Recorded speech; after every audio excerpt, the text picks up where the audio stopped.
Seguimos adelante aquí en Telebuen Día, recibiendo con muchísimo gusto esta mañana al señor senador Jorge Saravia, de Concertación Republicana Nacional. Senador, buen día, ¿cómo anda? Buenos días, ¿cómo anda, Daniel? Bien, el día después a ese acuerdo con Luis Lacalle Pou. ¿Cuál es su primera sensación cuando hoy despierta ante una nueva realidad política para su sector? Bueno, yo lo decía ayer, yo creo que con enorme alegría nosotros llegamos a ese acuerdo porque Luis lo mencionó y nosotros también. Fue un proceso de mucho tiempo, de conocernos personalmente, incluso cuando yo estaba en el Frente Amplio, y de ir conversando, ir generando confianza política y confianza personal. Y después procesar un acuerdo de este tipo que tiene un montón de puntos programáticos y de acercamiento, dos movimientos que tienen perfiles diferentes y propuestas, que en un principio creímos los dos que podíamos tener algunas diferencias importantes que no nos llevara a poder acordar un acuerdo programático. Sin embargo, fuimos procesando y llegamos a feliz término, ¿no? Un acuerdo programático, allí ponen el énfasis, o sea, en definitiva no es simplemente sumar votos, digamos, en estas circunstancias. No, para nosotros no. En realidad esto es un acuerdo de gobierno, así lo dice el título del documento, ¿no? Un acuerdo para gobernar el Partido Nacional. Y ahí hicimos énfasis en determinados puntos que nosotros teníamos en nuestra propuesta, como precandidatos y la concertación resuelta en un cabildo nacional el año pasado que hizo la concertación, y eso para nosotros es un elemento fundamental. Además, viene justamente con todo un proceso de fundación de la Concertación Republicana Nacional. No hay que olvidarse que nosotros siempre lo reiteramos, quien fundó el movimiento fue don Walter Santoro, hoy desaparecido físicamente, pero con una idea de promover una renovación en el partido y cambiar el partido para cambiar la realidad del país. Es decir, básicamente nosotros lo decíamos, si no cambia el partido, no se puede cambiar la realidad. El partido necesita un cambio. Desde el 94 viene en el ostracismo político sin llegar al gobierno, y es una herramienta muy válida para justamente cambiar hoy una realidad que nosotros entendemos que hay un agotamiento muy importante en el proyecto Frente Amplista, y sobre todo en una gestión que se empieza a visualizar como totalmente desorganizada. Y yo creo que lo más importante acá es organizar, y nosotros proponemos, atrás de toda esta propuesta, organizar el Estado, organizar el gobierno, porque hoy en este mundo tan complicado, globalizado, de las comunicaciones, del conocimiento, si no armas equipos, si no organizás, y yo creo que Luis tiene esa capacidad, y nosotros también de esos elementos entendimos que eran positivos para esto, ¿no? En aquel momento, Jorge, usted había dicho que el Partido Nacional se había transformado en un lema carente de contenidos y que eso había sido advertido en su momento por el propio Walter Santoro. ¿Fue así efectivamente? Sí, justamente. Y cuando Walter, como un poco el guía político nuestro, impulsó la idea de generar este movimiento y que nosotros lo encabezáramos y que tuviéramos la posibilidad de presentarnos como un posible candidato dentro del partido, estaba en esa línea, de darle contenido al partido. Un lema vacío de contenido no tiene posibilidad de gobierno. La herramienta política es muy válida, siempre y cuando uno le ponga contenido. Y la idea fue ponerle contenido, y este acuerdo es un acuerdo de contenidos. ¿Cuáles son los aspectos que usted en este momento destacaría de ese acuerdo programático? Y bueno, nosotros ahí, por ejemplo, tenemos aspectos en política económica muy importantes, de protección a la pequeña y mediana empresa, sobre todo en la reducción de la presión fiscal, la eliminación del IAS, tener mucho cuidado, una lucha histórica nuestra que fue por la competitividad. Cuando éramos dirigentes gremial agropecuario, una de las guerras brutales que tuvimos en nuestro tiempo fue el tema del atraso cambiario, y apartarse un poco de ese modelo monetarista permanente que se usa, la herramienta monetarista para controlar la inflación, y pasar a un modelo mucho más cercano al keynesiano, con achicamiento del gasto del Estado superfluo, la creación de mano de obra calificada, crédito productivo. Yo creo que la reducción del costo del crédito a las pequeñas y medianas empresas, que es muy difícil que la banca de primer orden tome crédito barato y de largo plazo, porque ahí no hay garantía fuerte y el crédito se hace caro. Bueno, ahí hay aspectos que fuimos a acercar. El gasto social, nosotros hicimos hincapié ayer en la conferencia de prensa que vamos a mantener el gasto social, lógicamente reordenando el gasto social y entendiendo como gasto social un todo, políticas de salud, políticas de educación, conjuntamente con lo que puede ser los planes sociales, ¿no? Bien, Jorge, Ayer cuando anunciaba a través del Twitter su presencia aquí, planteaba esa pregunta que ahora la realizaré. ¿Por qué la calle Pou y no otro candidato, como es el caso de Jorge Larrañaga, que hoy aparentemente tiene predominancia en la interna partidaria? Bueno, en todo caso Sergio Abreu, allí hubo una conversación que luego no fructificó. Pero ¿por qué la calle Pou y no Larrañaga específicamente? Bueno, porque la calle Pou tiene los elementos del proceso este que yo mencionaba, los elementos del acercamiento programático, que tiene un elemento fundamental para nosotros. La concertación nace con la propuesta de generar una revolución interna en el partido y cambiar el partido para cambiar la realidad del país. Y yo creo que cambiar el partido y cambiar la realidad del país está básicamente en este momento en la posibilidad de la candidatura de la calle Pou ganando la interna del Partido Nacional. El Partido Nacional triunfa si triunfa la calle Pou en la interna del Partido Nacional. Estoy convencido porque no solo por la juventud, sino la juventud ayuda a interpretar la realidad. Nuestro movimiento nació promoviendo jóvenes y la participación de la mujer, entendiendo que el mundo de hoy, el mundo que dispara el conocimiento, que los países asiáticos tienen los jóvenes más del 60% en la universidad, que es globalizado, que el capitalismo global causa daño en los países emergentes, se necesita una visión de entender esa realidad, pero además de armar equipo. Y el conocimiento personal a la calle Pou nos fue llevando a conocer una persona que, si bien hoy es el candidato, no es más que nadie, tiene equipo y sabe armar equipo. Y yo creo que eso es, en el mundo moderno, una fortaleza para el liderazgo. Ya los liderazgos no son unipersonales, son de equipo, ¿no? A la hora de elegir, entonces, usted tiene que determinar lo que es ese liderazgo, esa capacidad de armar equipos y la ausencia de esos aspectos, entonces, en el otro sector del Partido Nacional. Yo no sé si está esa ausencia de esos aspectos, pero yo visualizo acá esa realidad en este sector y eso fue un poco también la definición. Claro, usted dijo de cualquier modo, si gana Larrañaga es para perder. Yo creo que si gana la calle Pou el partido se asegura la elección, eso es lo que estoy convencido. No sé si gana Larrañaga es para perder o no perder, yo estoy convencido de lo otro, ¿no? Bueno, lo había insinuado en otros términos, digamos, ¿no? O sea, hay una sensación de que usted entiende que el partido, la revolución que usted pretende en el Partido Nacional está con la calle Pou. ¿Qué pasa? Yo vengo de un largo proceso. A mí digo, nosotros los blancos somos mucho más emoción a veces que cerebro, ¿no?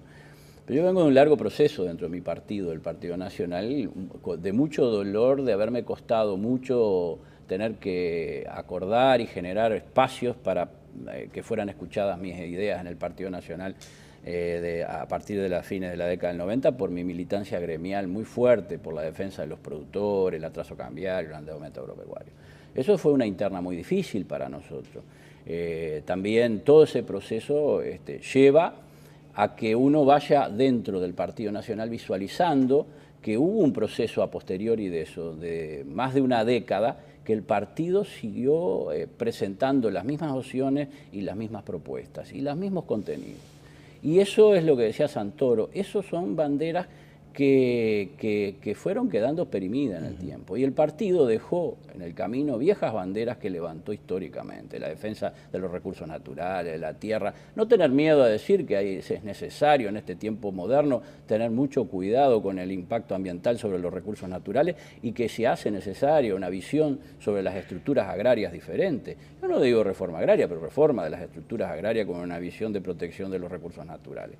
Todas esas banderas que fueron de Wilson, que fueron del partido, la visión de la defensa irrestricta de la democracia directa por encima de la democracia parlamentaria, bandera de Saravia y bandera que el Frente tomó en los plebiscitos y el partido abandonó, yo creo que esos son temas. Eso lleva a que ese tiempo y ese desarrollo y esa maduración y el proceso que nosotros hicimos dentro del tiempo, interpretar que el partido necesita una transformación interna para llegar al gobierno. Y yo creo que la transformación interna pasa por la figura de la calle Pou y de todo esto que hicimos. Porque acá hay que decir una cosa, acá no se baja nadie, acá nosotros nos sumamos.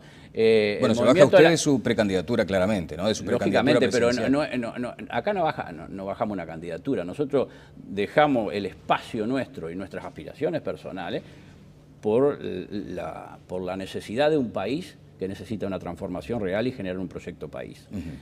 Primero el país, después el partido y después las aspiraciones personales. Así nos educaron y así venimos de una larga tradición. Trascendió que hubo mucha apetencia personal en las discusiones con Sergio Abreu y que de allí surgió la discrepancia que frustró el acuerdo. No, eso no es cierto. Eso no es cierto. Ahí no alcanzamos ni siquiera a hablar del punto electoral porque no nos encontramos justamente en un punto clave, que era la visión de la política económica y compaginar equipos. Sergio planteó la idea de que la idea venía por su equipo y que ellos lideraban esa parte, y bueno, y ahí ya se empezó a desvirtuar la idea de llegar a lo que podría ser después un entendimiento interno para lo electoral, ¿no? Bien, el peso de los apellidos. Acá mismo Sendik me dijo en su momento que de ningún modo nunca utilizaría, por ejemplo, el apellido de Pedro Bordaberry para cuestionarlo políticamente, que era un tema que ya debía quedar ya por parte de la sociedad resuelto. Del mismo modo que lo dijo Sendik respecto a Bordaberry, también yo le pregunto a usted por Lacalle, ¿qué sensación le queda? Porque usted con Luis Lacalle de Herrera, Luis Alberto Lacalle, tuvo diferencias y discrepancias muy fuertes. ¿Incidió ese tema? Yo con el doctor Lacalle, presidente de Lacalle, tuve discrepancias muy fuertes en la interna del partido por aspectos programáticos de mi partido, pero nunca fui a lo personal. Yo hago alta política y así el doctor Lacalle lo ha reconocido históricamente. Sí. Tenemos un respeto uno al otro por ese tema.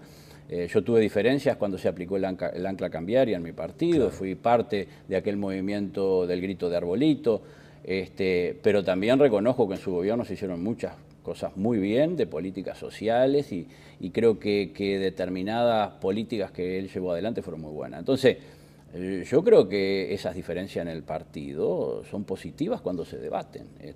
Yo lo que no acepto es el ataque personal a ninguna figura, que porque sos fulano o hijo de mengano o de ciclano o porque tu padre tal cosa o tu padre piensa de esta manera, vos pensás de esta manera. Yo creo que cada ser humano tiene la capacidad de pensar y de desarrollar sus ideas por sí mismo y yo creo que ese es un valor importante que tiene, por ejemplo, Lacalle Pou. Entonces yo no voy a criticar otros candidatos porque es el hijo de Raúl Sendik y hizo la Revolución Tupamara o porque Bordaberry, su padre, dio un golpe de Estado. No, yo creo que acá hay que debatir ideas, estamos en el siglo XXI y la mirada es hacia adelante. Ahora, sí es importante para mí... Usted dice la mirada es hacia adelante con ese abolengo, ese arraigo fenomenal que tiene su propio apellido. Claro, la mirada es hacia adelante. Y yo creo que... ¿No incide lo del Sarabia, por ejemplo, aquel de la cuchilla? Incide lo de Sarabia en el peso que nosotros llevamos encima de la historia, por supuesto. El quiebre con la izquierda fue justamente por el peso histórico de muchos de miles de ciudadanos que pelearon lo carnearon, por el voto secreto y universal. Usted dijo eso claramente, que en el Frente Amplio lo carnearon, a espalda. A espalda, sí señor. Y bueno, y esa es una realidad que hoy en el Frente Amplio se ve porque hay una guerra interna que se ha hecho pública, que antes no se hacía pública. Y no voy a mencionar declaraciones de pocas horas de ministros y precandidatos. Ahora, acá nosotros lo mencionábamos en la conferencia de prensa. También hay un tema común con Luis Lacalle Pou. Nosotros venimos desde el fondo de la historia. Los partidos permanecen en el tiempo por tradiciones e ideologías. Por algo el Partido Nacional tiene 177 años de historia, de vida política. Eso es tradición e ideología. Yo soy un republicano, soy un federal, me identifico como un hombre de izquierda por ser artiguista. No soy marxista, no soy leninista, soy un hombre que viene de la guerra grande, por ejemplo, el pensamiento de la contradicción entre liberales y republicanos, unitarios y federales. Entonces, ahí hay un elemento muy importante, yo lo mencioné ayer, y eso quizás sea de blanco, de emoción, ¿no? Y viene del fondo de la guerra del 97, de aquel joven Herrera que fue secretario del general y que el general mandó a Estados Unidos para ver qué hacía aquella potencia emergente. Y eso para nosotros pesa también en la historia. Y creo que también esa simbiosis tiene valor hoy, en este momento de transformación interna del partido. Quizás sirva para la herramienta política Partido Nacional, pero si uno no fortalece las raíces, las tradiciones, y el contenido ideológico de los partidos no tiene valor, la política es pura banalidad. Y yo creo que la política sin la filosofía no es política, es paparruchada. Entonces, eso tiene contenido también en este acuerdo. Bien, sobre lo formal, no existe fusión de sectores, ¿está claro eso? No. Acá fuimos muy claros los dos, el sector de Lacalle Pou, todo lo que significa ese agrupamiento que ha logrado la calle, ese espacio. Nosotros no nos fusionamos, no nos metemos adentro del movimiento, o sea, no entramos. La Concertación Republicana Nacional corre por su propio carril. Acá es un acuerdo de precandidatos y de movimiento. ¿Ah? Precandidatos y movimiento. Un precandidato va a apoyar al otro. Las leyes electorales mandan que uno tiene que ser en la interna. Bueno, nosotros decidimos como movimiento y como precandidato apoyar a este candidato en estas circunstancias porque creemos que es las mejores para el partido, para el país. Bien, el partido... Además, te acuerdo algo. Nosotros prácticamente los 19 departamentos vamos a concurrir en la interna con identidad propia, con listas arriba y abajo propia. Y en algunos departamentos que los compañeros entiendan que quieren ir juntos y que dice acá nos conviene ir juntos, bueno, no los vamos a bajar línea. Pero marcar votos, sobre todo.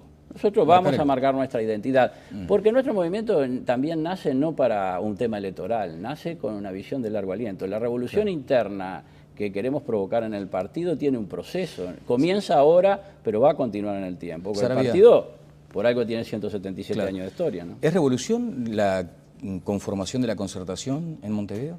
¿Es revolucionario? Y yo creo que es un momento político que Montevideo está demandando. Yo no sé si el tema concertación Montevideo, esta alianza, es la herramienta. No estoy todavía convencido, pero Montevideo demanda otra cosa. Y demanda que los partidos tradicionales busquen otros espacios de forma de procesar un proyecto Montevideo.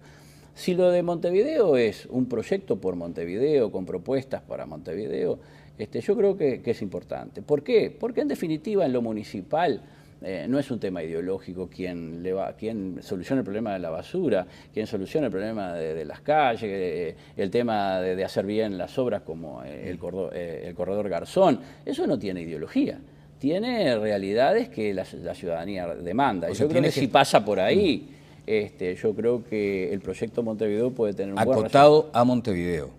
Yo creo que sí, yo creo que acotado a la realidad y la necesidad de la gente, porque ¿qué reclama la gente de Montevideo?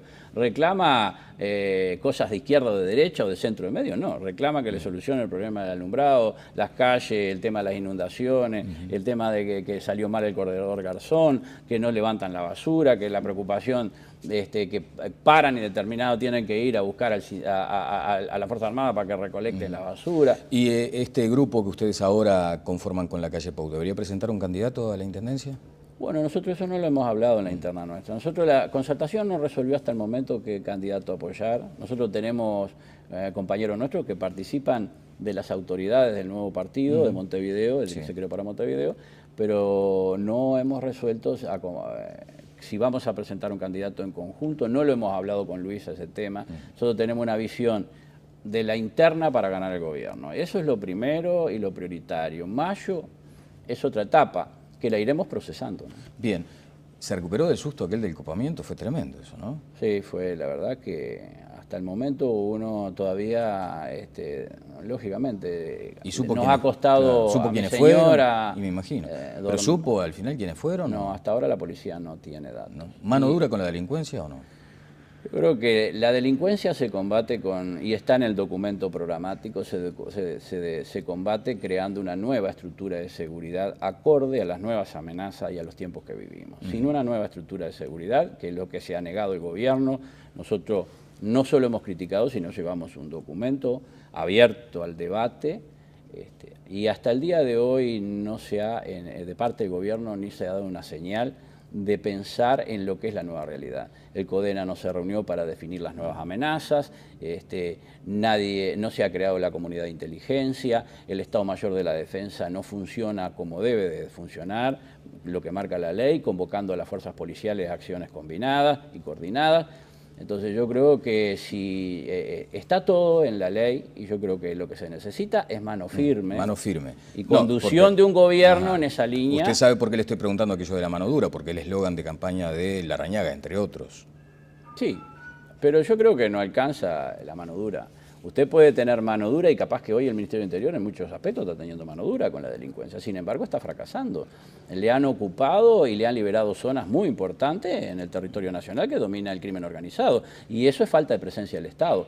Yo creo que con mucho más que mano dura es presencia del Estado en los lugares donde el enemigo está instalado. Es una guerra no declarada, pero que la policía la está perdiendo. Bien, me preguntan acá a través de las redes sociales que le consulte respecto a Villita, Villanueva Saravia. ¿Usted entiende que lo mataron o que se mató el hombre? Bueno, nosotros, la familia nuestra, y así nosotros estamos convencidos de que lo mataron. ¿Y de dónde viene la responsabilidad? No, porque sabe que se llega a insinuar en esto, y me hago cargo además, ¿no?, de estas cuestiones que circularon desde siempre, que usted había insinuado que podría haber cierta responsabilidad en su momento del presidente Lacalle.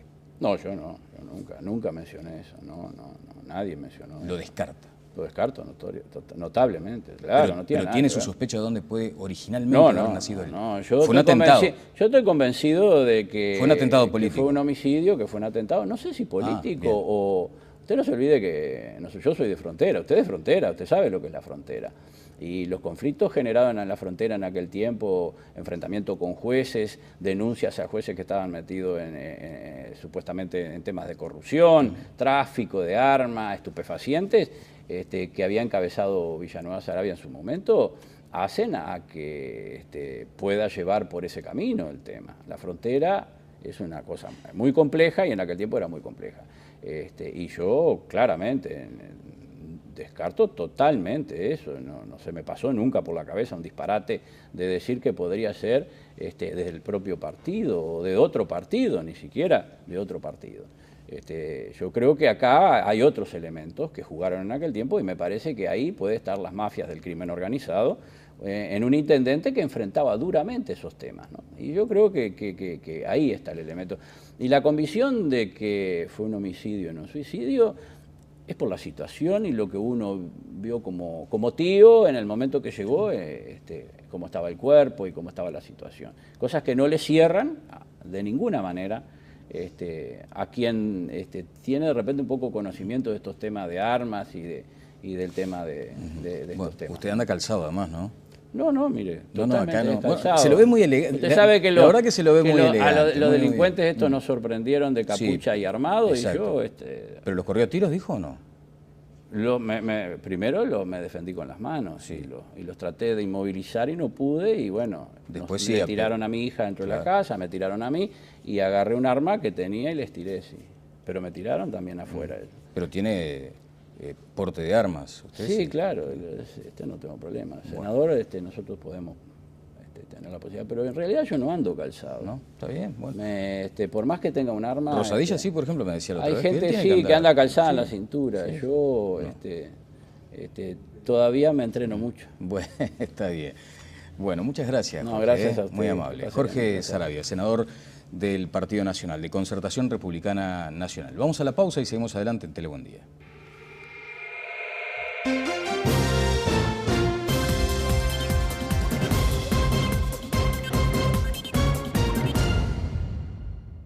Globalizado, de las comunicaciones, del conocimiento, si no armas equipos, si no organizás. Y yo creo que Luis tiene esa capacidad y nosotros también de esos elementos entendimos que eran positivos para esto, ¿no? En aquel momento, Jorge, usted había dicho que el Partido Nacional se había transformado en un lema carente de contenidos y que eso había sido advertido en su momento por el propio Walter Santoro. ¿Fue así efectivamente? Sí, justamente. Y cuando Walter, como un poco el guía político nuestro, impulsó la idea de generar este movimiento y que nosotros lo encabezáramos y que tuviéramos la posibilidad de presentarnos como un posible candidato dentro del partido, estaba en esa línea, de darle contenido al partido. Un lema vacío de contenido no tiene posibilidades de gobierno. La herramienta política es muy válida siempre y cuando uno le ponga contenido. Y la idea fue ponerle contenido. Y este acuerdo es un acuerdo de contenido. Creímos los dos que podíamos tener algunas diferencias importantes que no nos llevara a poder acordar un acuerdo programático, sin embargo fuimos procesando y llegamos a feliz término, ¿no? Un acuerdo programático, allí ponen el énfasis, o sea, en definitiva no es simplemente sumar votos, digamos, en estas circunstancias. No, para nosotros no, en realidad esto es un acuerdo de gobierno, así lo dice el título del documento, ¿no? Un acuerdo para gobernar el Partido Nacional. Y ahí hicimos énfasis en determinados puntos que nosotros teníamos en nuestra propuesta, como precandidatos y la concertación resuelta en un cabildo nacional el año pasado que hizo la concertación, y eso para nosotros es un elemento fundamental. Además, viene justamente con todo un proceso de fundación de la Concertación Republicana Nacional. No hay que olvidarse que nosotros siempre lo reiteramos, quien fundó el movimiento fue don Walter Santoro, hoy desaparecido físicamente, pero con una idea de promover una renovación en el partido y cambiar el partido para cambiar la realidad del país. Es decir, básicamente nosotros decíamos, si no cambia el partido, no se puede cambiar la realidad. El partido necesita un cambio. Desde el 94 viene en el ostracismo político sin llegar al gobierno y es una herramienta muy válida para justamente cambiar hoy una realidad que nosotros entendemos que hay un agotamiento muy importante en el proyecto Frente Amplista y sobre todo en una gestión que se empieza a visualizar como totalmente desorganizada. Y yo creo que lo más importante acá es organizar y nosotros proponemos, atrás de toda esta propuesta, organizar el Estado, organizar el gobierno, porque hoy en este mundo están convenidos. ¿Cuáles son los aspectos que usted en este momento destacaría de ese acuerdo programático? Y bueno, nosotros ahí, por ejemplo, tenemos aspectos en política económica muy importantes, de protección a la pequeña y mediana empresa, sobre todo en la reducción de la presión fiscal, la eliminación del IAS, tener mucho cuidado, una lucha histórica nuestra que fue por la competitividad. Cuando éramos dirigentes gremiales agropecuarios, una de las guerras brutales que tuvimos en nuestro tiempo fue el tema del atraso cambiario y apartarse un poco de ese modelo monetarista permanente que se usa la herramienta monetarista para controlar la inflación y pasar a un modelo mucho más cercano al keynesiano con achicamiento del gasto del Estado superfluo, la creación de mano de obra calificada, crédito productivo. Yo creo que la reducción del costo del crédito a las pequeñas y medianas empresas, que es muy difícil que la banca de primer orden tome crédito. Seguimos adelante aquí en Telebuen Día, recibiendo con muchísimo gusto esta mañana al señor senador Jorge Saravia, de Concertación Republicana Nacional. Senador, buen día, ¿cómo anda? Buenos días, ¿cómo anda, Daniel? Bien, el día después a ese acuerdo con Luis Lacalle Pou. ¿Cuál es su primera sensación cuando hoy despierta ante una nueva realidad política para su sector? Bueno, yo lo decía ayer, yo creo que con enorme alegría nosotros llegamos a ese acuerdo porque Luis lo mencionó y nosotros también. Fue un proceso de mucho tiempo, de conocernos personalmente, incluso cuando yo estaba en el Frente Amplio, y de ir conversando, ir generando confianza política y confianza personal. Y después procesar un acuerdo de este tipo que tiene un montón de puntos programáticos y de acercamiento, dos movimientos que tienen perfiles diferentes y propuestas que en un principio